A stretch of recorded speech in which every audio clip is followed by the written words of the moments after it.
Hello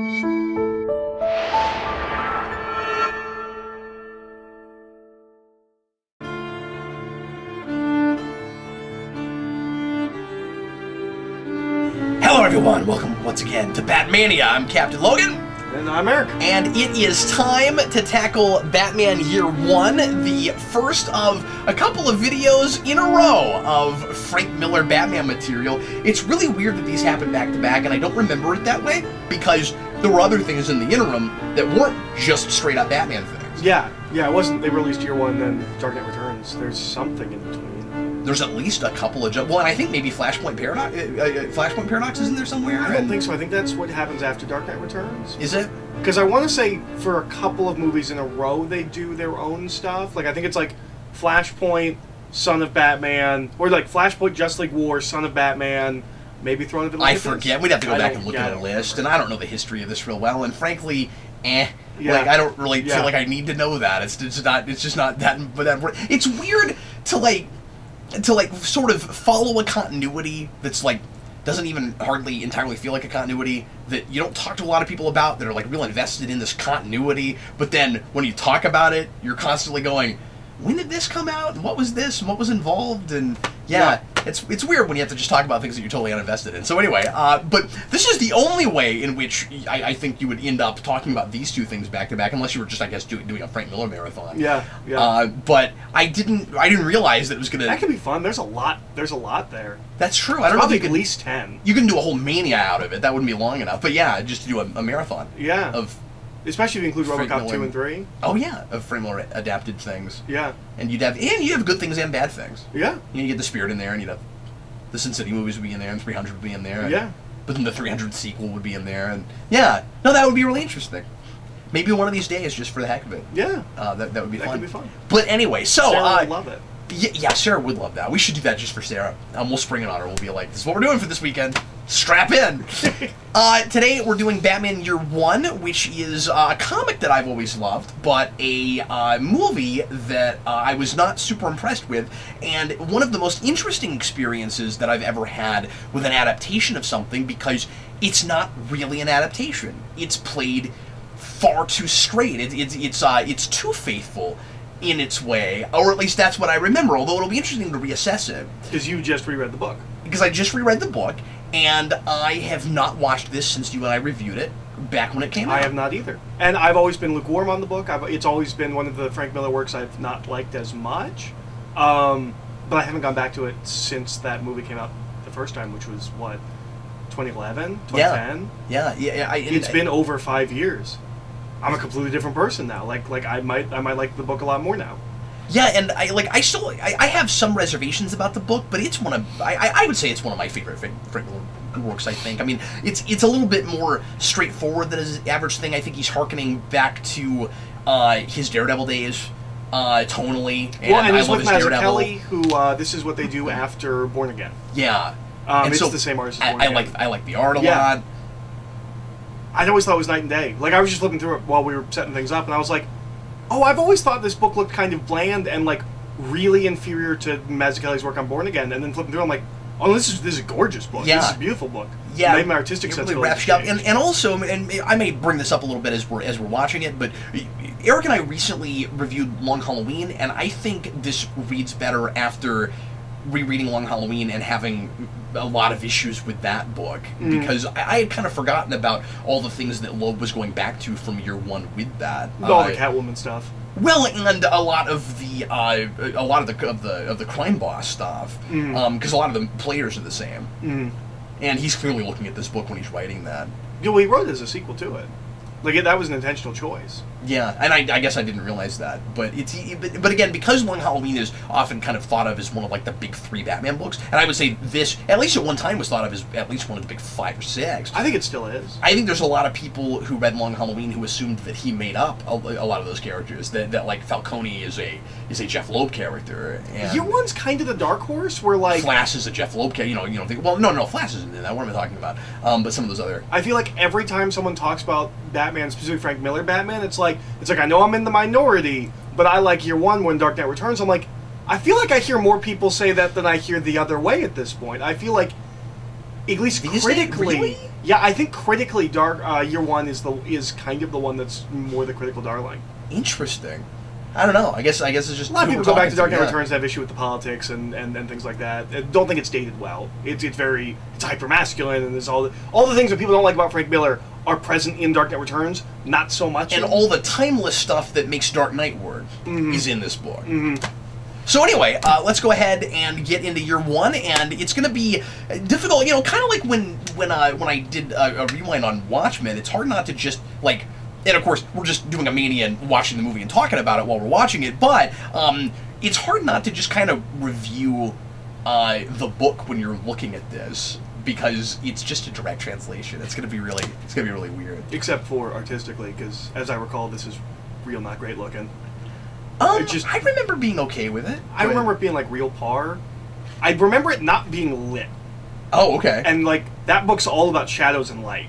That's true. It's very noir. Okay, well, we should probably go ahead and get started. If you want to watch it with us, get it past all the menus. If you're going to watch it with your DVD, or if this was released on Blu-ray, get it past all the menus, get a timestamp 0, and get ready to press play as soon as I say now. Here we go. We're going to start watching the film, and we invite you to watch along with us. Here we go. Everybody, please press play right now.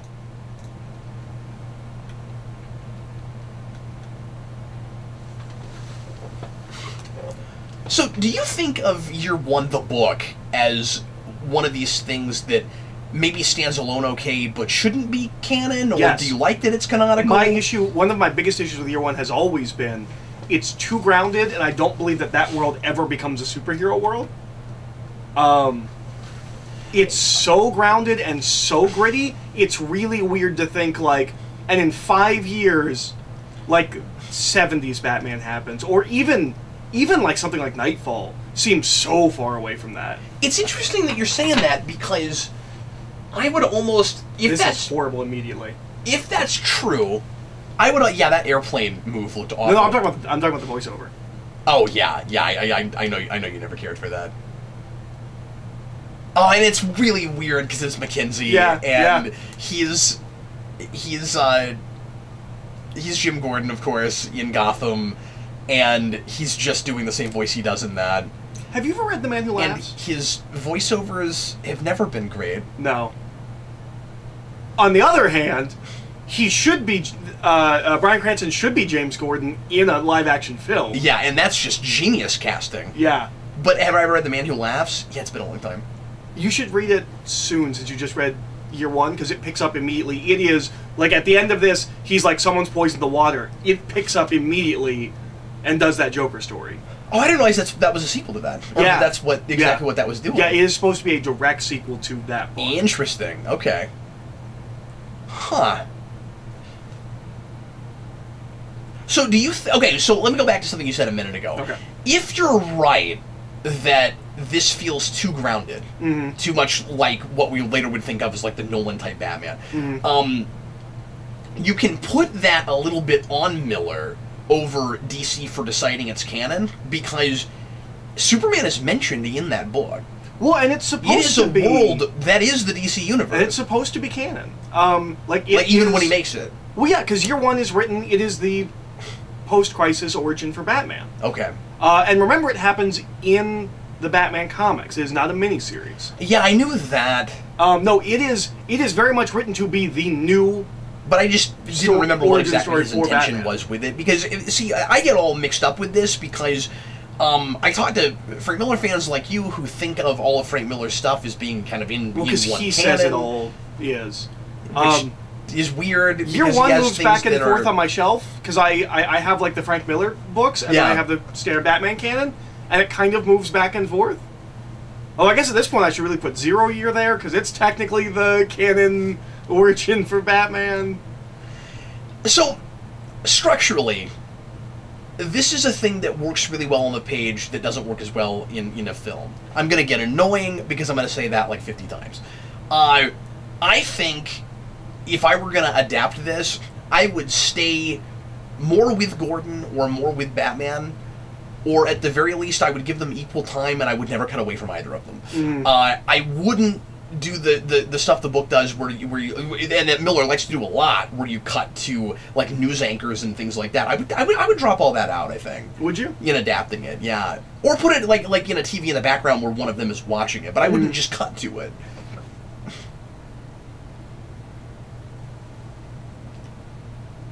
It is weird going back and listening to this, and of course we're talking over it. At some point, maybe I'll go back and look at this again.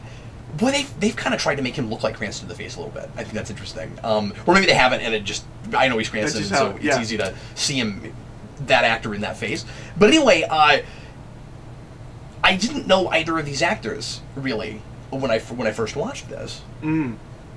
I knew Cranston, obviously, from Malcolm in the Middle, and... I think he started Breaking Bad at this point, I wasn't into Breaking Bad until it was almost when I was well into its run. And then I know Ben McKenzie from The OC. Like that was my thing. Is like, oh, the guy from The OC is gonna be Batman. One thing That'll that was be interesting going back to the book is I had forgotten how little Alfred is in it, and how little he has to say. And it's the big mistake that Frank Miller makes that is canon from then on, which is. Alfred does not exist in early Batman comics. Right. Alfred comes in later. Frank Miller's been like, yeah, I just didn't do my homework enough. Oh, is that what that was? Yeah, no, it was a mistake. But why would he have to hold to that if it's a new canon for... if it's because Batman doesn't get rebooted. Much like New 52, Batman doesn't get rebooted. This is just a new telling. It doesn't actually... It wasn't supposed to contradict anything? Yeah. It wasn't really supposed to rewrite history as much as just kind of retell it. That's weird...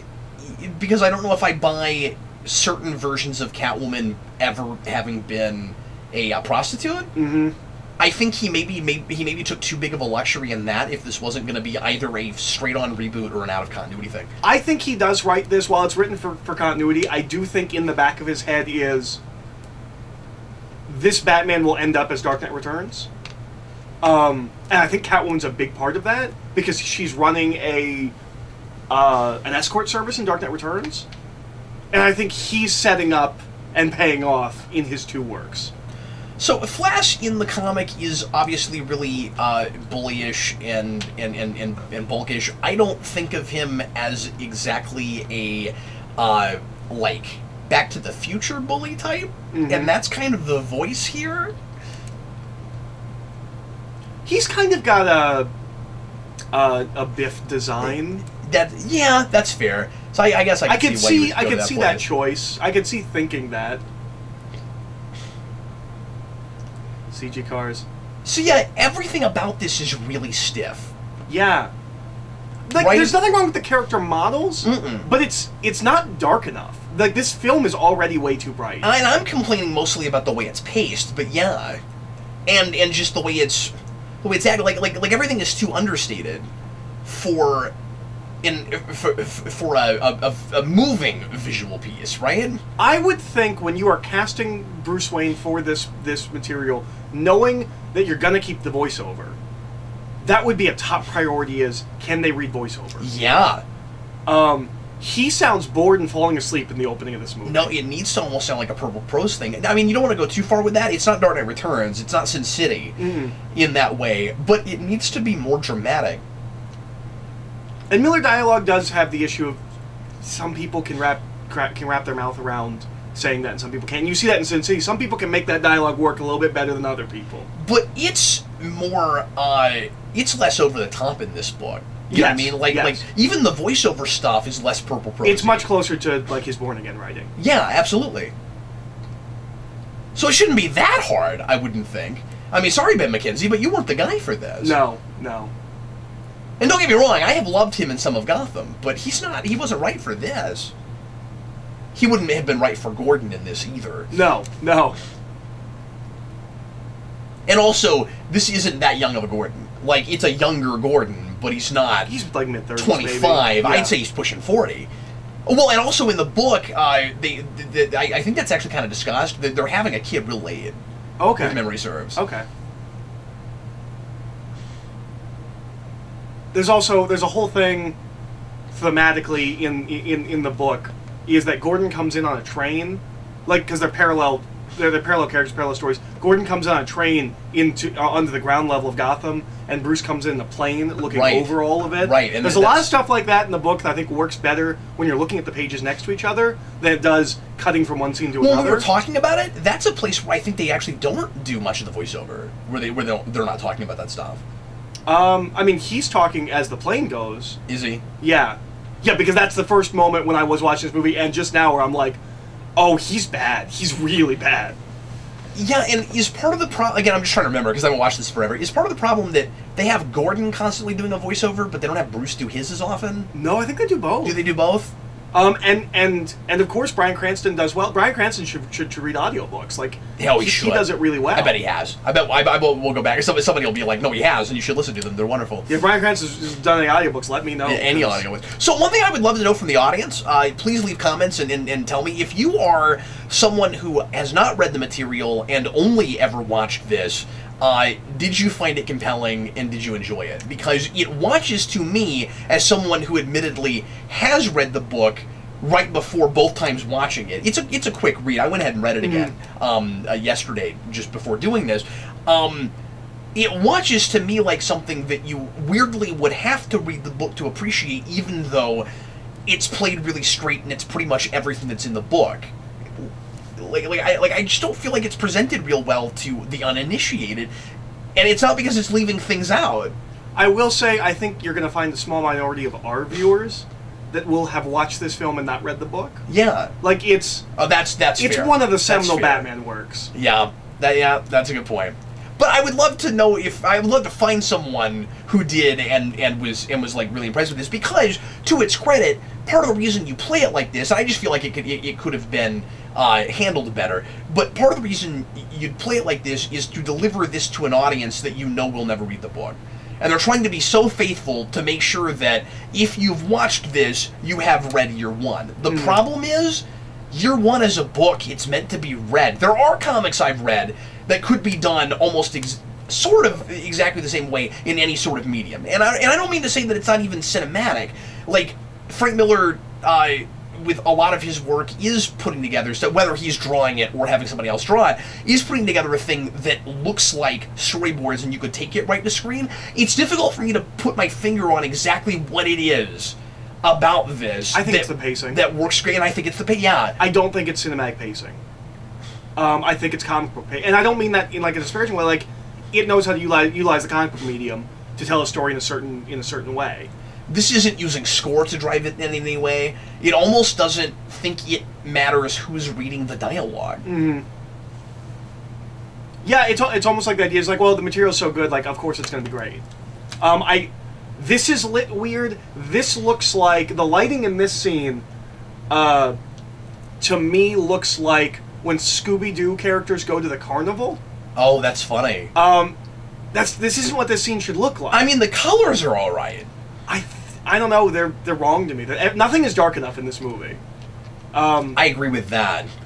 But if you shaded this more, I think the colors are okay with the neon and stuff, because that is the scene. Well, sort of. I think an interesting choice for Catwoman's design in year one is that she's like bald. I think that's just a weird design choice, because she's never been like that. I guess in the book that scene is okay. So it is those colors, but it's more muted. Yeah. Right. Like you get the sense that it's neonish, but the panels don't look neonish. No, you're right. I think so when I say the colors, like the choice of which colors are used, but not the actual coloration. I think this whole movie is too bright. Like, I agree with that. I like maybe. I don't know, like maybe you can't do a cartoon that is as dark as this should be. Maybe it wouldn't look good. Like, I don't know, but like then you shouldn't adapt the material. This is material visually that is all about light and shadows, and we're not using enough of either. Okay, but even though this wouldn't be the right look for it, if you made this look exactly like Under the Red Hood, you're already a step closer. That's true. That's true.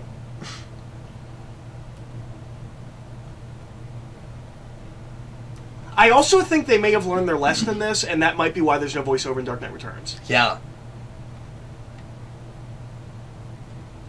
And I'm not even sure that the problem is that there's any voiceover. It's just that it's the thing driving it, and it doesn't drive it well. Doesn't this... And maybe we said this back when we reviewed it when it first came out, but I think trying to land on what exactly it is about this that rubs me the wrong way and makes me want to just read the book. What... Do you think maybe it plays too much as a, like, overproduced webcomic? Yeah. I think it does feel like that. That's kind of what it is. Like, if it was a webcomic, you wouldn't complain so much about the pacing. Because you're like, oh, it's supposed to be a comic book. Like it's being read to me like I'm a child and I can't read. Yeah. But, and I'm not saying there's not a place for webcomics, but I've never fully appreciated very many of them. Like, well, you're not talking about webcomics, you're talking about motion comics. Did I say webcomic? I meant motion comics. Yes. Yeah. Yes. Pardon me, that's what I meant. Yeah. Motion comics. Yeah. If this was a motion comic, you wouldn't complain so much about the pacing. No. And it's one of the reasons I don't watch motion comics, is because the pacing's horrible. Yeah. And that's the thing you're supposed to give them. Yeah. It's a midpoint where it almost doesn't count. And I mean, I hate to say this because somebody's going to send me like the perfect motion comic when I say this, but like by and large, the few of those I've looked at, and to be fair, I haven't delved super into those, but the few I've looked at, it feels like they're almost apologizing for the fact that it's not a medium unto itself. Well, I don't want to go into whole thing about motion comics, but yeah, they're way too expensive for what they are. Yes, absolutely. I would like to sit down and try the Joss Whedon ones. Not going to pay $10, $15 for a 6-issue comic that's read to me.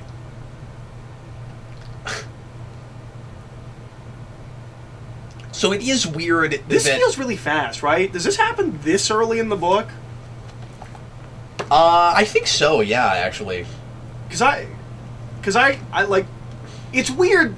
Like, this isn't a book that I've ever loved, but like so much of this book sticks with me. Like, this scene is a really like powerful scene. And I have the opposite thing. I love this book, and it doesn't stick me with. Yeah, Eric, this is page 19. Okay. Yeah, this is this early. Okay. Yeah, he's got to do this. That was a Frank Miller scene there. That looked good. No, it has. He has to do this early to prove to Flash that he shouldn't mess with him. Because otherwise he's going to get buried. He has to do this before he can become the hero cop. So how do you feel about, just talking about year one? Yeah. How do you feel? Because I remember I read this and I'm a teenager. Yeah. And I really didn't like this book in the way it treats Gordon. I don't like the... well, I'm going to say I didn't like. I don't know what I would feel like now. I didn't like... My initial gut reaction is, I don't like that Gordon cheats on his wife. And all of that. I am not sure how I feel about it. I don't tend to like that either. Yeah. Because it seems like, or again, seemed like. Is it too cynical where like you take the one like even really the best man person, isn't that good of a man. Yeah, and I mean like I get like even the best man isn't infallible, but and is it supposed to be? Because I'm not totally sure how to read that. Is it supposed to be like the closest to a perfect guy is Batman? Well, and then there's also this weird thing where. Because Bruce Wayne doesn't do anything that horrible. Yeah. Maybe that is the idea, is that, like, this is the best you could hope for from like standard... A regular person that hasn't completely committed to what Gordon would really like to do. Yeah. I don't know. Oh, yeah, you're right. He is still doing all of his voiceover. It also gets... Well, I don't know how you do the scene without the voiceover. I also remember the bat looking terrible. But, we'll see, but I remember the bat looking terrible. Yeah. But it's also complicated and weird, like, because I think if you reading that book in a vacuum, it could be a momentary, like, mistake. Oh yeah, of course, because one of the things we're complaining about is Ben McKenzie and his lack of ability to do a voiceover. I'm sorry, I'm caught up now. Go ahead. But like, you could view it as a moment, as like a mistake, a moment of weakness, kind of a thing. He's gonna marry that woman later. She's who he's married to in No Man's Land. Right. It's really weird. It feels like it's the giving characters feet of lead because you could. It's a thing I like in No Man's Land in a way I don't care for. It feels like he's thrown under the bus here, but in No Man's Land he's got a little bit of a dark past. Yeah. And they seem like a loving couple. Once it's backstory, it's great. Yeah. When it's in the moment, I don't know about it. On the other hand, maybe it's supposed to be kind of that... Gotham thing, like Gotham TV thing, later obviously, of you go to this city and it starts to corrupt you in certain ways. So like he's not actually fully corrupted by Gotham. In Gotham he gets that way. But I mean like in this, he doesn't do anything that's not above board with the police department. He's not on the take, and he doesn't allow the mob to pay him off to murder people and all the stuff that they're doing. But at the same time, it crushes his family because he's having to throw himself completely into his work, and he doesn't want to be there, and he complains right away, like, we shouldn't be having a child here. This is a mistake. Like, why would we bring a child into the world in Gotham? And I think a lot of it, I am convinced that part of what he's getting at, Miller, in that book, is if Gordon's wife wasn't pregnant, they would have stayed together. Interesting. Yeah, you might be right. Because he really regrets having impregnated her before they go to Gotham. And it reads like a mistake. Like they didn't... Well, actually, I think he comes out and says it was a mistake. That they hadn't planned on it. So I think the last scene yeah. demonstrates part of why I don't think this works as a straight adaptation, or as a straight just moving the comic to the screen, is... So that bat doesn't look terrible like I thought, although I do think it's a mistake... I'm sorry, I wasn't even paying attention because I was talking. Sorry, go ahead. I do think it's a mistake to do the dramatic bursting through the glass like this, and then cut to the bat. It just doesn't have the impact it does in the book. Like, I don't know how you fix that, but it doesn't. But he grabs the bell because he's going to ring it, and then it cuts. I feel like that works in a comic in a way it doesn't work in a movie. Like, in a movie, he needs to ring that. Like, just grabbing it, cutting, that works in comic book panels in a way that I don't think it works in movies. I don't know. It doesn't work. It needs some tweaks to make it work in this medium. Okay, so there are places, yeah, and also there are places where the voiceover has been dropped out, where I actually think it would have been better served to stay there. And again, I'm not saying, like, it should have been 100% exactly straight like the book, because it mostly is that way, and that's what I'm complaining about. Mm-hmm. The thing is, if it was handled almost like, more like a silent film with narration, I think it's better. Mm-hmm. Like, I don't think that bit where he walks up with the gun and he holds it like this and puts it down, I don't think it plays as well as it does in the book, because he's telling us how he's feeling in that moment in the book, and it's really tense.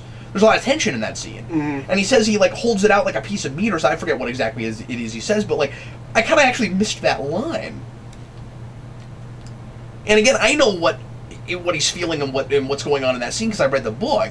But the movie is made in such a way where not only are you not supposed to have had to do that, but it's almost more for people who haven't. Mm-hmm. We'll see how much of the voiceover is here. See, that's a mistake. Not having the voiceover there. Is that all we get of that? Oh, no. Okay, so we're handling this a little bit differently, where we're almost montaging it? Yeah, it's kind of what it seems yeah, like. We're cutting it in between the shooting and the ultrasound? Okay, so in the book, he's talking about... Oh, okay, there he goes. I hate the job. How much is he going to say about it? Hold on. There's not enough of that voiceover. So, in the book, he talks about how he's not a good enough marksman. You do not get that from that scene. At all. Either leave it out, or... Like I just don't think there's any getting that just from seeing that. Like there are some things you can do visually where we understand what we're looking at, and you don't have to spell it out to us. I'm not saying the problem with it is it's not spelling everything out, but in the book that scene is really effective because he's saying he's not a good marksman, he's not good with a gun. He lays out exactly what would happen to a man if he shot just short of the brain and just short of the heart. He does both of those, and he's like, okay, here's exactly what would be happening to this guy who is not dying now if I shot him in that place. That's what that scene's about. Why is it even there? There's things where they're doing things literally, and I almost can't explain why it doesn't work. So that voiceover that he has there with his wife, where he says, like, how do you live in a city without hope? Yeah. And then we go out the window and we see Batman jump. Yeah. And it seems superfluous. But like in the comic, it's not. It's Hope is coming. Yeah. I don't think that plays in that scene. I don't think you should have zoomed in on it. I think it should be happening in the background. Yeah. Or even cut to it as the voiceover continues. That would be the way I would do it. Yeah. Right? And you've seen that in comics, too, where you turn the page, and above that is How Do You Live in a City Without Hope. What you're looking at as you're reading that is Hope. Okay. That's not that hard to do in a movie. That scene has a lot of impact in the book, and I got no impact from that scene. Where Yeah. he almost drops the kid, and like that ladder fight. Oh, right, yeah. Like, some of this stuff, like, looking at it in the film, you're like, why is this here? Okay, let's see how he and Essen look at each other in the scene, because in the book, you can immediately tell, and obviously I know where this is going, but you can immediately tell, yeah, they didn't do it. That they are really enamored with each other. Mm. She's just a woman standing next to him here. Mm. How did we not have her give him... get A? Yeah, I know. That's weird in the book too, where like the midpoint is the more like regular down to earth thing, yeah. And then the crazy weird one is A, and then something in between those two things is C. I've never understood that. But anyway. But yeah, there's so much in a lot of these scenes. Somehow the subtext is missing. Yeah. Is that what we're ultimately getting at? I guess that is what we're getting at. When you play it literally in a different medium, you lose the subtext. And I think you lose the impact of a lot of the scenes. This is closer to what more of this should look like. Yeah. When you're saying it's too bright. Yeah. Okay, so are they having a hard time making characters emote with this in this art style? Is that what it is? Because he doesn't have any problem with it in the book. I mean, I know sometimes what people are thinking just by looking at them. I'm sorry. So this scene coming up is maybe the most famous scene of this entire book, and one of the best speeches Frank Miller's ever written. Mm-hmm. I think Ben McKenzie messes it up, but we'll see how he delivers it. Sure. So is part of the problem here...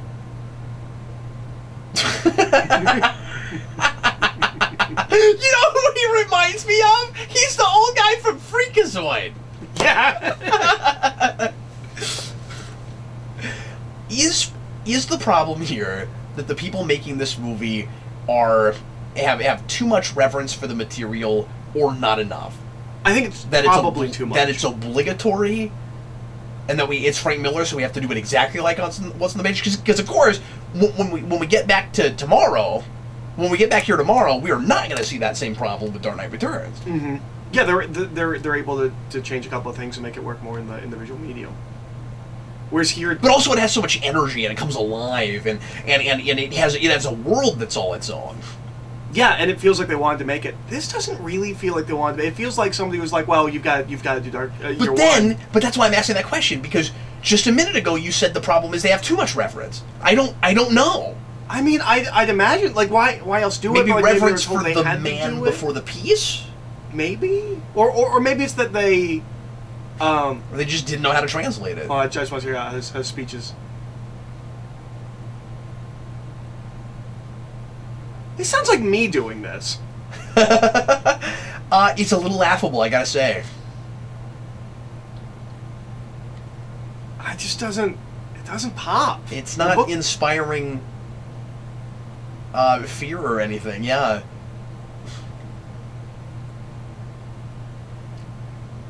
So many of those scenes play so weird in the movie, because you have a date, and it's like, here's a 30-second scene. Or next 6 second, yeah, and then we jump to another date. It's just not a structure meant to put in a film like this. Yeah.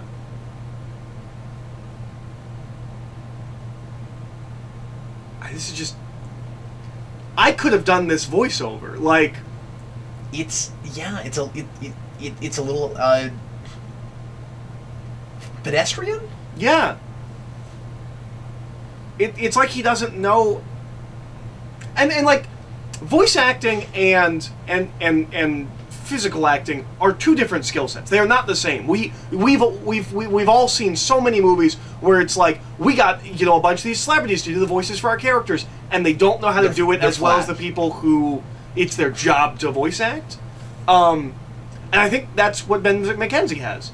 Because I'm not gonna say he's the greatest thespian, but like, he's better on Gotham than he is here. He's a better actor than he is a voice actor. But there are places where I really question his deliveries too. Well, yeah.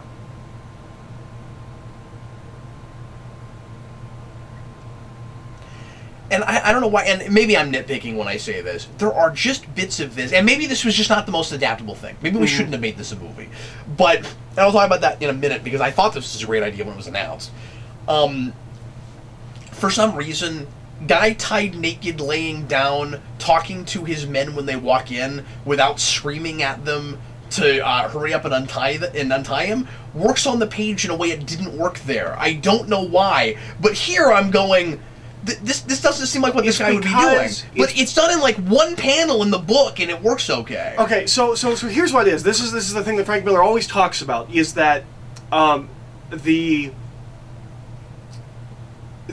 difficulty in conveying narrative in comics is that you require the audience to fill in things in between the panels. They're getting snapshots. You can do one panel of a guy tied, and all he says is all he says. When it's a scene, it can't be all that happens.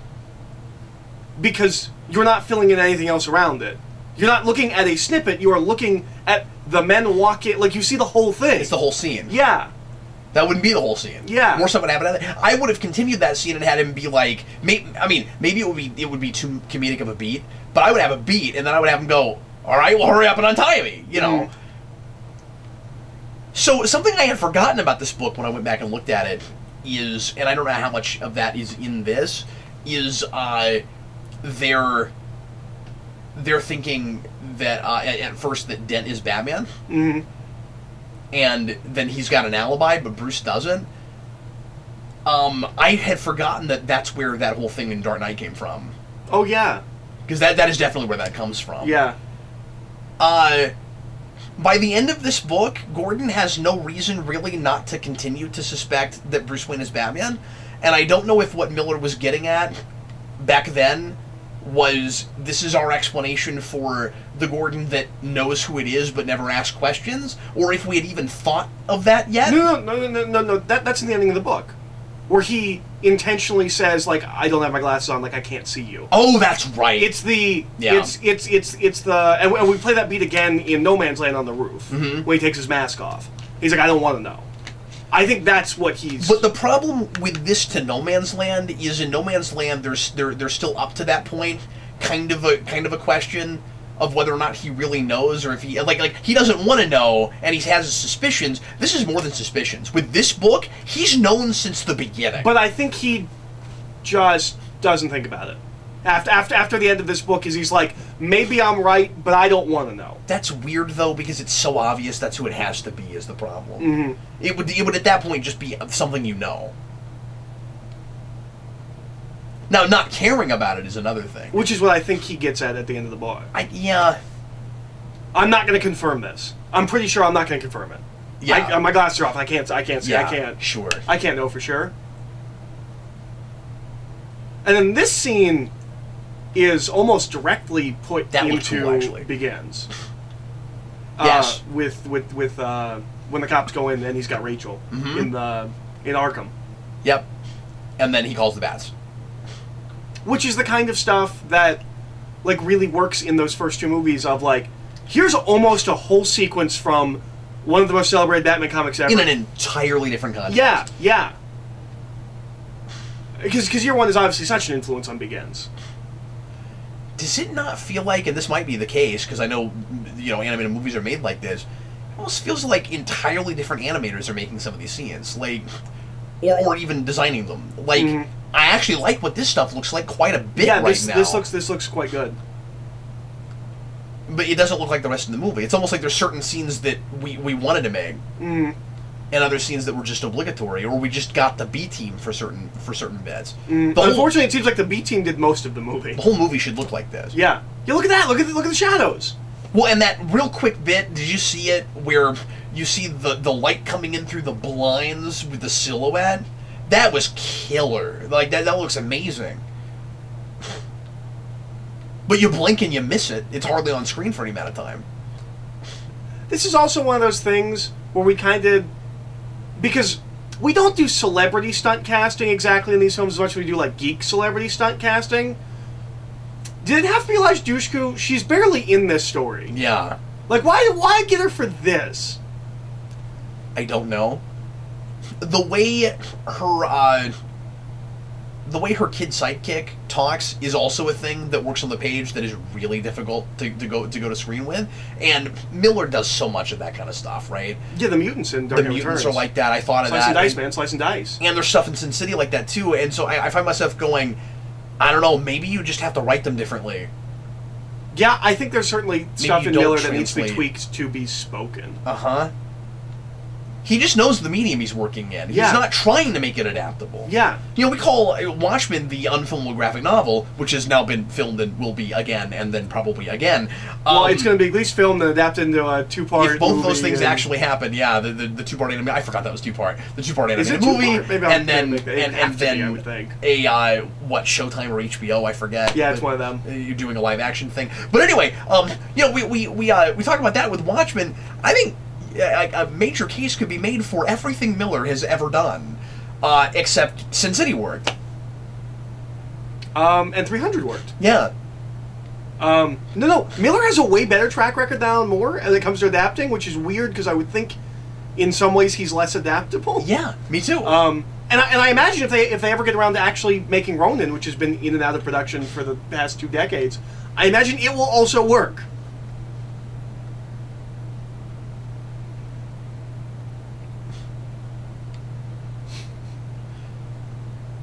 So maybe the thing I said at the beginning was also a little bit too nitpicky, that we shouldn't ever jump away from Batman and Gordon, because we're not doing it any more than the book did, of course. But at the same time, I don't know. I think it's just that broader point of it's not paced real well.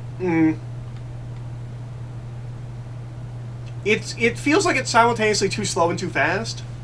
Well, I don't know about too fast. What about, well, okay, yeah, the fact that there are certain scenes that should linger longer because we don't even get the point of what the scene was there for. It's just, well, this was a scene in the comic. You're right, it's almost like it doesn't have any thematic context, or even sometimes character context. And I think there's some of these scenes that you could have just merged into one scene and made it a more powerful single scene, as opposed to snapshot, snapshot, snapshot, in a way that works in comics that doesn't work in this visual medium. Is it almost... Is it too far to say this is almost not an artistic piece on its own? This movie? Yeah? You know what I mean? Because it doesn't seem like... Sometimes it's like it either isn't trying to communicate anything, or it forgets, or doesn't know what the book was trying to communicate.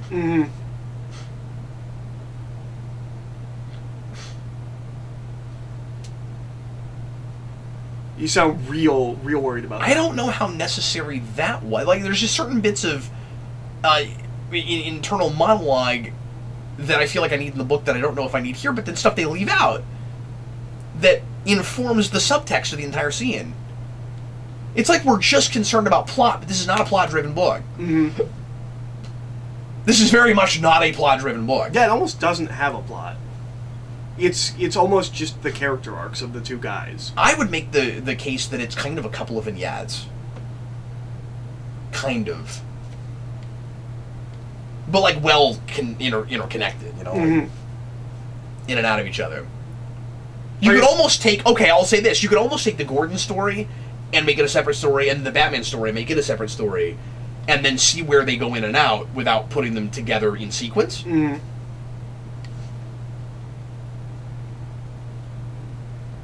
yeah, I really question, to some degree, why Catwoman is even in this story. And I think you can cut her out of the adaptation. I don't think she adds anything to this. I mean, like, it's backstory for her, but as far as just the overarching story, like, I don't know how much exactly she's adding. Except to, I don't know, maybe sort of be a midpoint between these two guys. It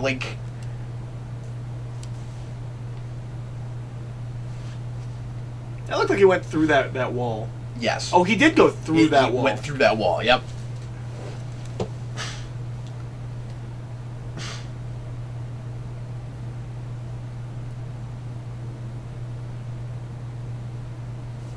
Was it sunlight in the book? I'd imagine, because they're not deviating at all. Yeah, it just didn't look that bright in the book, of course, because the way it was, you know... Oh, yeah, I guess so. Boy, it's just... There's stuff that doesn't translate as well. And again, I don't want to dog on the effort too much. I just feel like this was not maybe the right pick. And what I was going to say earlier is, I originally thought this was a great idea because this is a 96-page story. Mm-hmm. And we picked way too much material that we had to truncate for these movies. Mm-hmm. This actually feels like a thing that, theoretically, if you could adapt it well, this would be the amount of time you would need for it. I think part of the problem with what we're doing here is we're too concerned about getting every panel on screen, even if it doesn't work as well in this medium. So, a panel of Batman flying out of the bats looks fine overhead in a comic book. You need to do it head-on in a movie. You need to look at a swarm of bats, and then Batman comes out of it at you. You have to... They're trying to translate the panels and the artwork before they're trying to translate and communicate the story. Mm-hmm. Which then why isn't it just a motion comic? Yeah.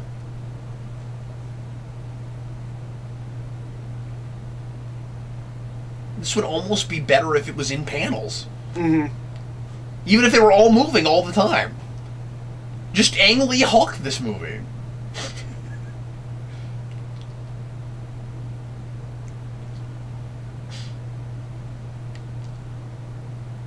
Now, if I spent more time poring over and studying this book, I might appreciate Selena more as I'm looking at it. I haven't really latched on to exactly what her presence is. Well, I guess she's someone that she's a singular person that is inspired by him. Yeah. Well, of course, because he's the reason she puts the costume on. And then they have the whole thing where everyone is just assumed that she's his assistant, mm-hmm. and that drives her crazy, mm-hmm. because she's inspired by him but wants to be independent from him. Mm-hmm.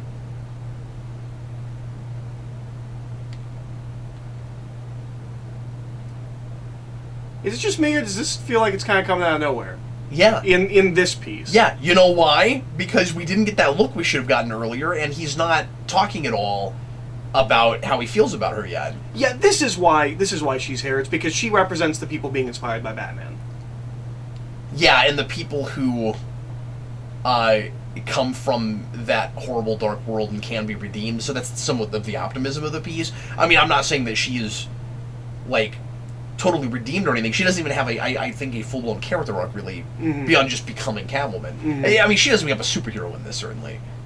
But she does care about people, to some degree. Mm-hmm.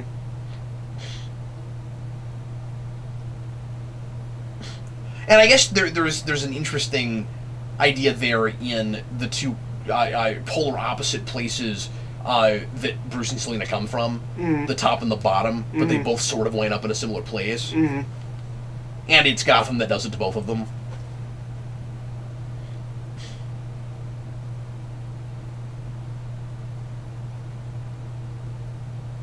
I remember feeling like he should have been Commissioner Gordon, and then they cast him in as Commissioner Gordon here, and I was like, oh, that's great. Now do it in the movie. Yeah. I think you did say that, yeah.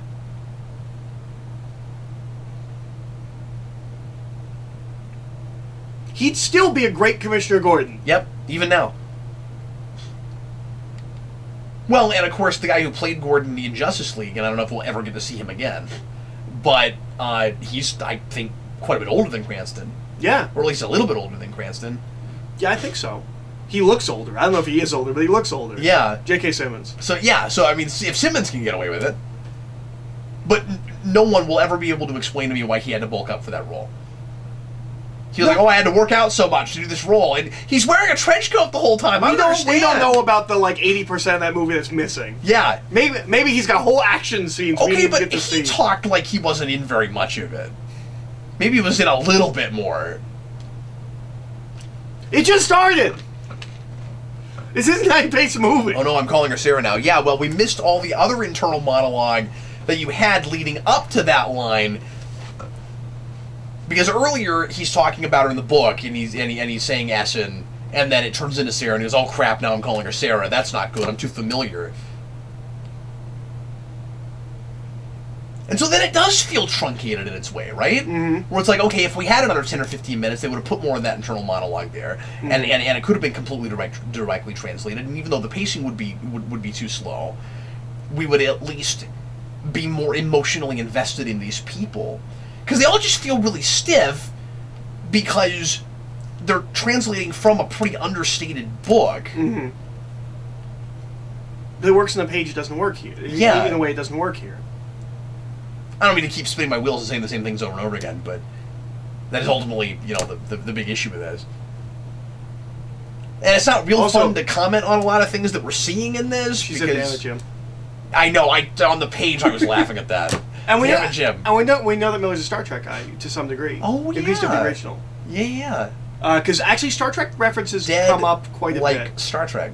That's in the spirit. I think there's a Star Trek reference in Sin City. Like, Star Trek shows up here and there in Miller's work. Enough that I think he's some. You and I have talked about this before, but I would be so fascinated to see Frank Miller write a Star Trek comic or something. Yeah. I just don't know what that would look like. Well, I mean, I don't know if I would want to see it now, but, like, Frank Miller in his heyday. He'd do a Klingon story. You think? No. But maybe. He would have a Klingon character. There would be a Klingon character, and we would get internal monologue. He's a TOS guy before he's anything, though, right? Yeah. That would be my assumption. Yeah.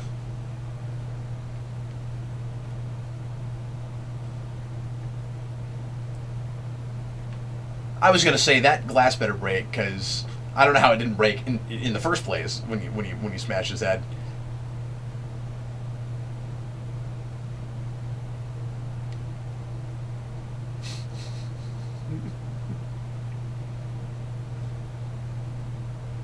Yeah, I'm just not believing you, Mackenzie. I'm sorry, buddy. Sometimes I share it with someone like you. He sounds like he's about to go into a jazz performance. I know pain, and sometimes I share it with people like you. And a one, and a two, bright moments. He's just gonna go on a full on Ross and Roland Kirk. Bright moments.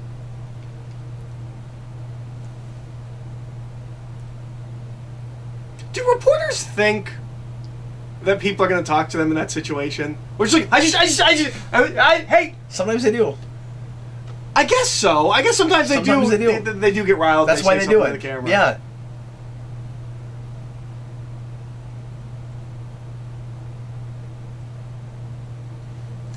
Is that also Ed Eisner? No, that's not Ed Eisner. But I think that voice is pretty good. Yeah. That actually kind of sounds like what I would expect. I've always liked just how corrupt the commissioner is. Yeah. In this, just because of the really stark contrast of what it's going to be like when he takes over. In the background. Yeah, that's creepy. Was it a clown in the? I think. Oh, okay. So the reason it's a clown, this is irritating, and I don't know why they couldn't. Okay, no, I do know why they couldn't do this. Okay, so he's a pop culture collector. Do you remember this? Mm-mm. And Selena steals his collection. He has like millions of dollars worth of pop culture artifacts, and he's obsessed with Disney. And he has like Mickey Mouse stuff, and he wears like a Mickey Mouse like pin or tie or something. And so I don't know why they didn't just replace it with Warner Brothers stuff. Yeah. But it's a clown because that's generic pop culture. That's so dumb. Make it something real that you have access to. You could make it Bugs Bunny. There's all kinds of stuff you could do. That's a whole thing with this character that I'm not totally sure how to read. That like I want to read into. Like there's something there. I'm not totally sure what it is. Even wicked men have hobbies.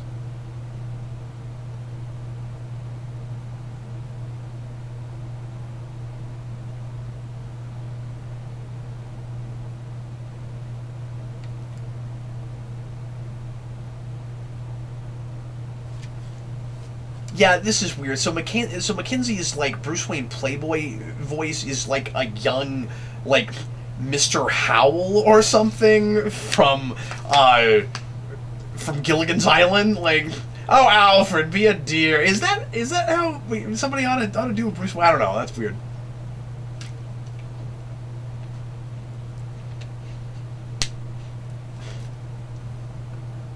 He sounds like a serial killer. Just making names, I know. That makes me want to know what the guy who played Dexter would be like as Bruce Wayne. Have I ever told you, like, I've always wanted him to be Lex Luthor? You are a serial killer? No. I didn't know that, but I don't know if you should say it on camera. But no, the guy who plays Dexter, I want to be Lex Luthor. I can't see it. Okay. Not right off. Interesting. I also can't imagine that guy bald, but that's neither here nor there.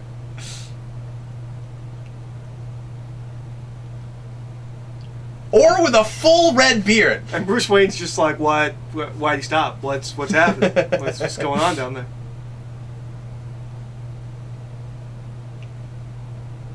I am so distracted by having listened to him so much in Gotham.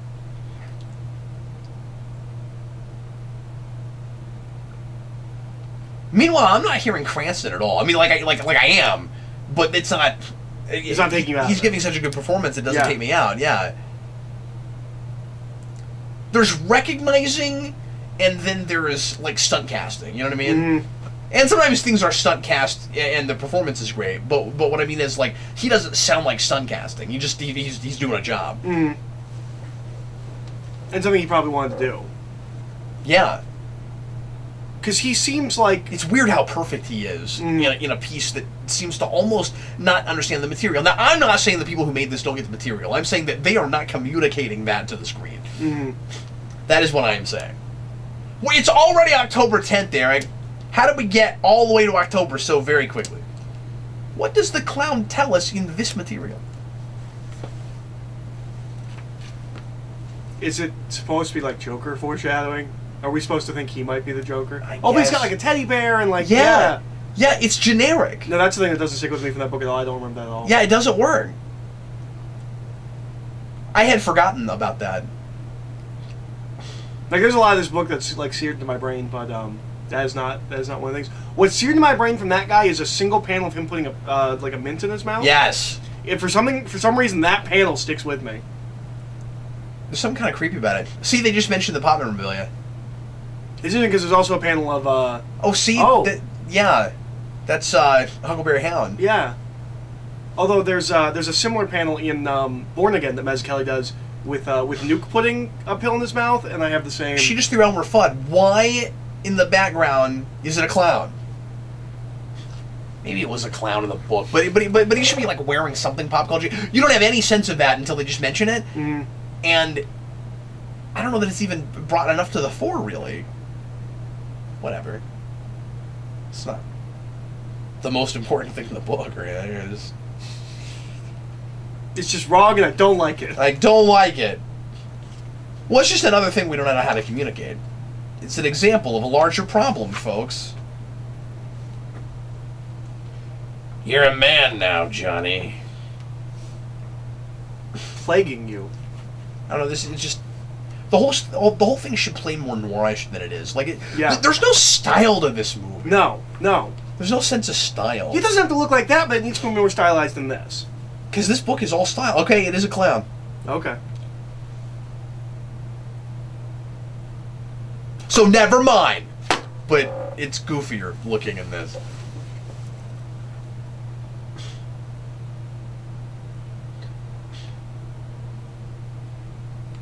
Do you have an opinion on the year one Catwoman costume? I was just about to ask you the same question.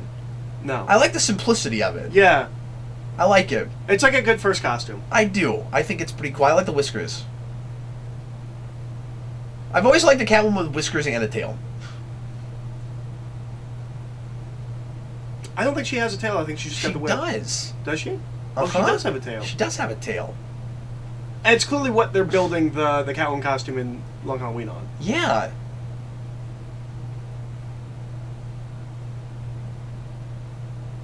But like the kind of cat, the kind of, I was gonna say the kind of cat she's dressed up as. I guess it's pretty ambiguous kind of cat, but like would have a tail. And so if Batman has a cape that represents wings, Catwoman should have a tail. I've always thought the whip represented a tail. That's fine if she's using a whip, but she has to like always have it out then, because And the whip gets weird because we use it like we use a grappling gun, and it is harder to digest than the grappling gun a lot because it just wouldn't go as far. Like, I guess not as far, but not across roofs as often. No, you're right. Indiana Jones goes like it doesn't extend as far as it like just as far as you ever want it to go. I mean, with Catwoman, it's Spider-Man webbing, right? Like. Meanwhile, at Gotham Medical Center...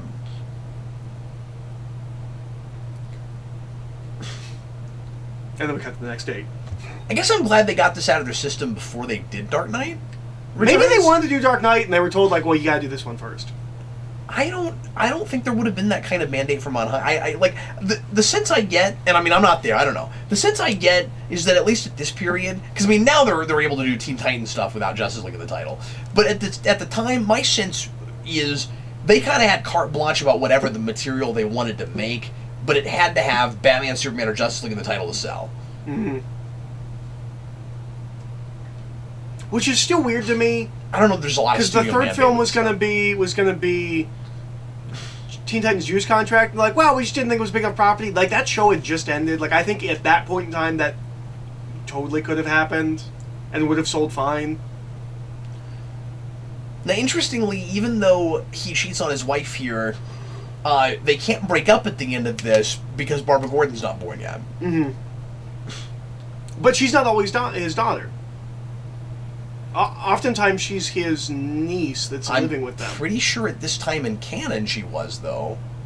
So if this is supposed to be canon, I that's how I read the ending, was that I might be wrong though, but I thought the idea was we had to make sure they stayed together because there's another kid they have to have. And we're never going to talk about this kid again until Scott Snyder. But then if that were the case, why not just make this Barbara Gordon in the first place? Like, why not just make this Barbara instead of James? So you might be right, I'm not sure. In 86, 88. I know, and I know this is written way later, but I know in All-Star Batman Robin, she is a relative that's staying with them because she's like 14. And she could not have been born here. But yeah, I thought in the post-crisis canon she was always Jim Gordon's daughter. I'm not sure she refers to him as dad, but I'm not sure if that's biological.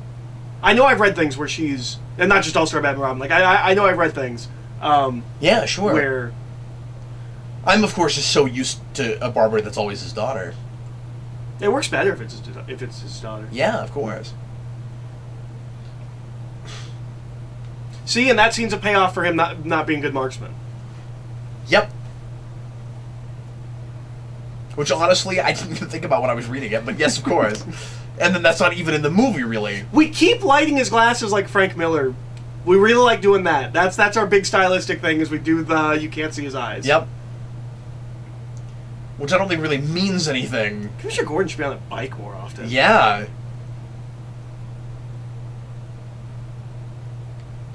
I mean, I think you can read things thematically in it. I don't know if there was a point to it initially, but oh look, there's shadow now. And now it looks really weird. It does, because the rest of the movie isn't shadowed like that, so it's just black on his face. Yeah, and it looks like a plot device. It looks like a shadowy plot device because we haven't seen much of that. And that works if the entire movie's in shadows. And if the rest of that scene was in shadow. Yeah, why does this movie look like this? Yeah. VHS and beta rental. That's great.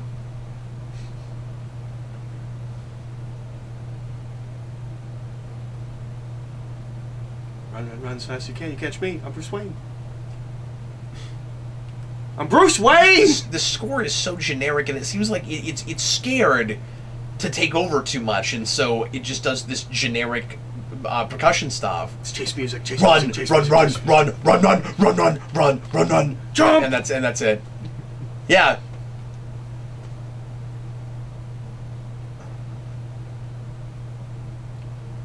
Melodies? We don't need no It's singing really melody. good that this chase scene happens when there's no other vehicles on the road.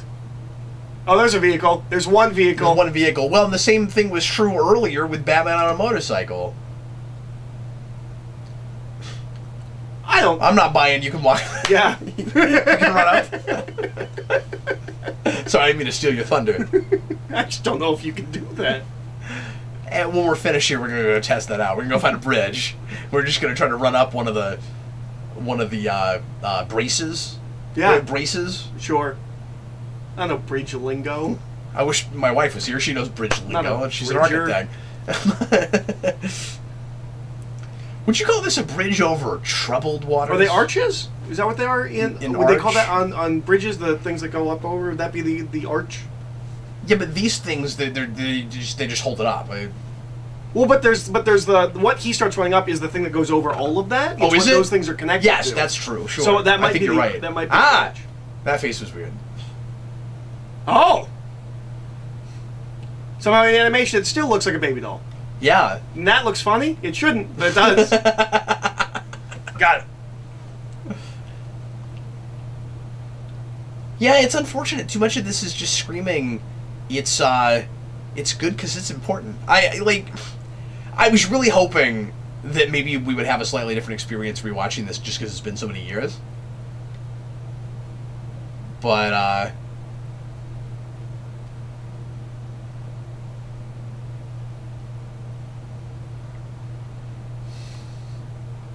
I can see in the dark. yeah, I don't know why. I guess like the first time I'm so dumb. The first time I read this, I looked at that. Well, and I guess this last time I didn't think about it either. I just read that as like a plot device so he wouldn't see it was Bruce Wayne. I somehow or rather missed that there's an acknowledgement there. Anyways, well, I'm glad I watched this subpar adaptation of this book I like with you, so that you could explain the things I like about the book I read. Sucks. Here I am doing homework for a show I don't even have to do homework for, and you're still walking circles around me where you're like, what? I know what happens in this book. I haven't read it in 10 years, but it's like, shut up, Eric. Frank Miller sticks with me. Somehow Frank Miller gets up in my brain and stays. And Frank Miller does not stick with me at all. It is weird seeing this adapted post-Batman Begins. Yeah. Wait. Do we not say the thing about the Joker? No, he just did. Oh, okay. I guess I'm mixing it with Batman Begins where he holds up the... Yeah, and that's why anybody looking at this for the first time that had never read the book would look at that ending and be like, well, Batman Begins did that ending way better. Right?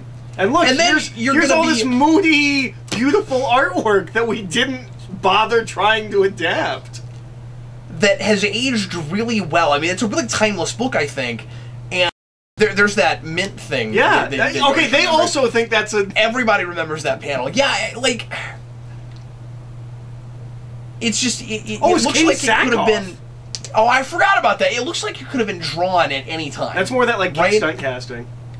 You know, I mean, it looks like this book could have been drawn in the 40s, or it could have been drawn in the 80s, or it could have been drawn last Tuesday, and except that we don't color things like this anymore, because obviously this is not digitally colored, but... Although we approximately... Gotham Central looks like this. I mean, Gotham Central intentionally looks like this. I wonder if this has been recolored, because... if this one is recolored. Yeah, but it doesn't look as, like, color pencil-y as this does. In the actual colors, like look at it. It's a lot cleaner than what they're showing us here. So this must have been recolored at some point. Or they're just taking off the no, because it's like that looks like it's off of the actual issues because you can see the dot matrix of it. Well, sure. So I think that might be just off of the original issue printing as opposed to a trade printing. now I'd love to go back and just see what that looks like. On the page, because like I don't think just putting it on newsprint would change it that dramatically. Well, but if the printing process is completely different, because that's dot matrix printing, we're not printing that. Okay, that's fair. That's fair. So we watched that. But then I would think you would have to recolor it, because if you just photocopied from dot matrix, it would still have the dots in it. Yeah. You see what I'm saying? But we must have figured out a way to do that, because, like, the omnibuses, like, for, like, 60s Marvel comics don't look dot matrix. That's true. Like, we must have figured out a way to do that. Okay, alright, never mind. Yeah, wait, yeah. I'm gonna stop talking about this. This is something I know nothing about. So, yeah, as Eric said, we did that. Went through a whole year. this is a thing I never hear anybody go back and talk about. No one ever talks about this one.